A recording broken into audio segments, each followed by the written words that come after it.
Le plus gros parc éolien au Canada pourrait bientôt devenir encore plus imposant. Les entreprises Boralex et Énergir aimeraient construire jusqu'à 240 éoliennes capables de générer 1200 MW de puissance, de quoi alimenter 216 000 résidences. Tout ça se déroulerait dans notre cour arrière sur les terres du séminaire. Les terres du séminaire, qu'on appelle également la seigneurie de Beaupré, s'étendent sur 1600 km² entre Sainte-Brigitte-de-Laval à l'ouest et Saint-Urbain dans Charlevoix à l'est. Il s'agit du plus grand terrain privé au Canada et son origine remonte à la Nouvelle-France. Les terres ont été acquises par nul autre que Monseigneur François de Laval en 1662 et elles appartiennent aujourd'hui au séminaire de Québec. On peut y retrouver notamment plusieurs clubs privés de chasse et pêche, des secteurs dédiés à l'exploitation forestière, mais aussi un parc éolien de 364 MW situé au nord-ouest de Saint-Tite-des-Caps. Depuis sa dernière expansion à l'automne 2015, c'est le plus gros parc du genre au Canada, devant celui de Rivière-du-Moulin au Saguenay.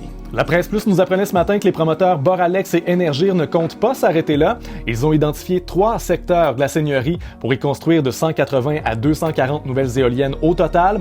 Un secteur à l'ouest près de Stoneham et Tewksbury, un au sud à proximité du lac Jacques-Cartier de la MRC Côte-de-Beaupré et un à l'est dans Charlevoix. Le PDG de Boralex, Patrick Decoste, croit que la conjoncture est propice à l'expansion. Il y a, comme vous le dites, des pans entiers de l'économie, le transport en particulier, certains processus industriels, la production d'hydrogène à terme, la production d'équipements pour faire des batteries. Elle va avoir besoin d'énergie et donc toute cette énergie-là, il faut qu'elle soit électrique puis il faut qu'elle soit verte. Hydro-Québec a d'ailleurs lancé 2 appels d'offres en décembre dernier, dont un de 300 MW pour de l'énergie éolienne. Ça ne veut pas dire que c'est dans la poche pour autant. D'autres promoteurs pourraient se montrer intéressés. Selon Patrick Audette de HEC Montréal, Boralex et Énergir sont bien positionnés, mais ils devront s'entendre avec la population locale.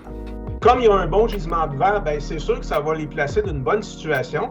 En plus, il y a déjà un parc existant, il y a déjà les routes qui sont là, donc ils n'ont pas besoin d'investir autant que la première phase.